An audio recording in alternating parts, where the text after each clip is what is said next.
Bonjour et merci d'être fidèle à notre jeu Qui veut gagner des neurones. Alors bienvenue dans le centre de loisirs Toulon d'Alfortville. Nos candidats aujourd'hui sont des candidates. Stella et Victoria, on les encourage. Allez.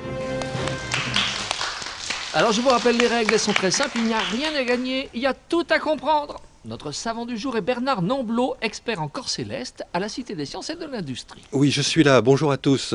Bonjour Bernard, quel est le sujet du jour? Le sujet du jour est très vaste et puisqu'il s'agit aujourd'hui des étoiles. Des étoiles, mais vous en êtes une autre. Merci Bernard. Alors Victoria, dis-moi, que signifie le nom de ta voisine, Stella? Oui, Stella veut dire étoile. Eh ben voilà, c'est une belle réponse. Stella, donc tu es présente ici parmi nous, tu es une étoile parmi nous. Alors Stella, qu'est-ce que tu sais toi des étoiles? Déjà, je pense que l'étoile filante est la plus proche que des autres de notre Terre. Voilà. Si tu le dis.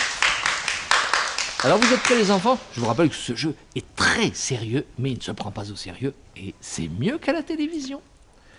Alors voici la première question, on se concentre bien. Pourquoi ne voit-on pas d'étoiles dans le ciel quand il fait jour? T'entends pas? Je répète la question. Alors pourquoi ne voit-on pas d'étoiles dans le ciel quand il fait jour?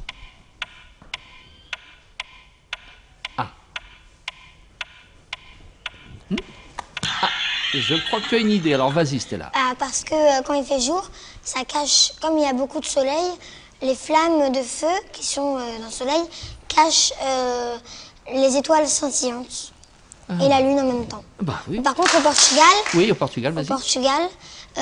On voit la lune parce qu'il va vraiment très bleu dans le ciel.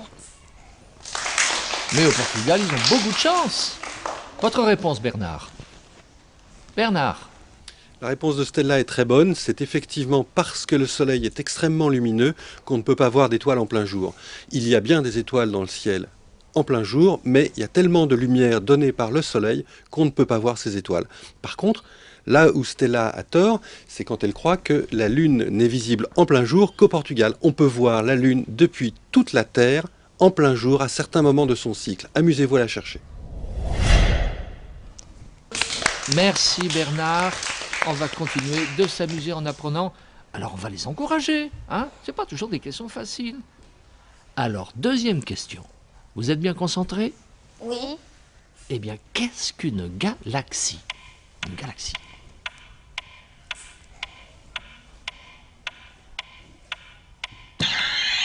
Je pense que la galaxie, c'est où il y a les planètes et les étoiles. Eh bien, tu sais quoi, Victoria? J'ai envie de crier victoire. Que pensez-vous de cette réponse, Bernard? Elle est juste.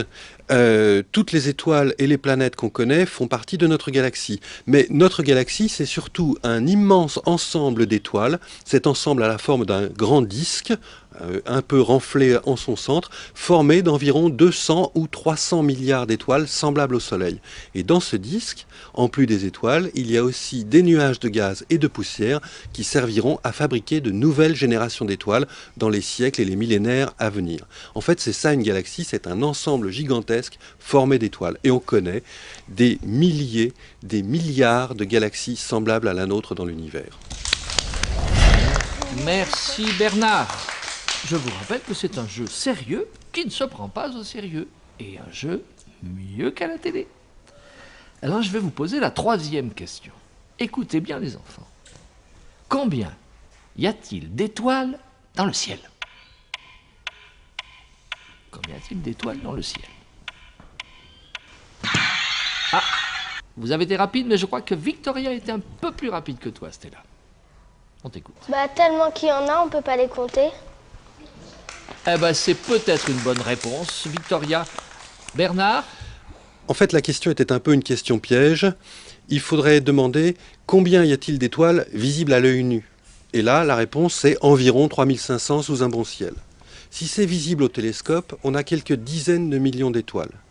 Les calculs nous ont appris qu'il y a environ 300 milliards d'étoiles dans la Voie lactée, notre galaxie. Et on sait qu'il y a quelques dizaines de milliards de galaxies semblables à la nôtre dans l'univers. En fait, on n'a pas de mot en français pour donner un chiffre aussi grand que le nombre des étoiles de l'univers. Une seule chose, on sait qu'il y a plus d'étoiles dans l'univers qu'il n'y a de grains de sable dans tous les déserts de la planète Terre. Merci Bernard. Savez-vous que lorsque vous dites des choses pareilles, ça fait rêver. Alors voici la dernière question. Écoutez bien. Je vous rappelle qu'il n'y a rien à gagner si ce n'est que des neurones. Comment se passe la naissance d'une étoile? Comment se passe la naissance d'une étoile?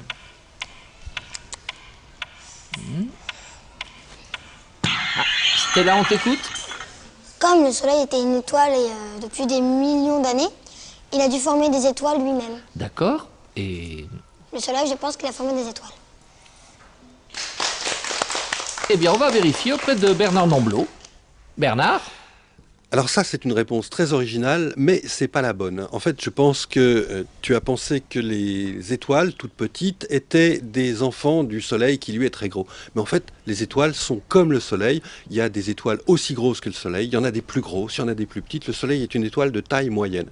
Et les étoiles ne se forment pas à partir d'autres étoiles, mais à partir d'immenses nuages de gaz, de l'hydrogène essentiellement, qui se mettent à tourner sur eux-mêmes et vont petit à petit devenir de plus en plus dense vers le centre et se mettre à chauffer, puis à briller un jour. Et c'est ce qu'on appelle la naissance d'une étoile. Les étoiles se forment à partir d'immenses nuages de gaz contenus dans notre galaxie. Merci Bernard, vous avez été une nouvelle fois notre étoile. Ce jeu est maintenant terminé. Comme d'habitude, personne n'a rien gagné si ce n'est des neurones. Merci à Bernard Nomblot de la Cité des Sciences et de l'Industrie. Merci à vous, bravo à Stella et Victoria et à très bientôt. Et merci au Centre de loisirs Toulon d'Alfortville. Merci à ses animateurs. Merci à Stella et Victoria. Et à la semaine prochaine.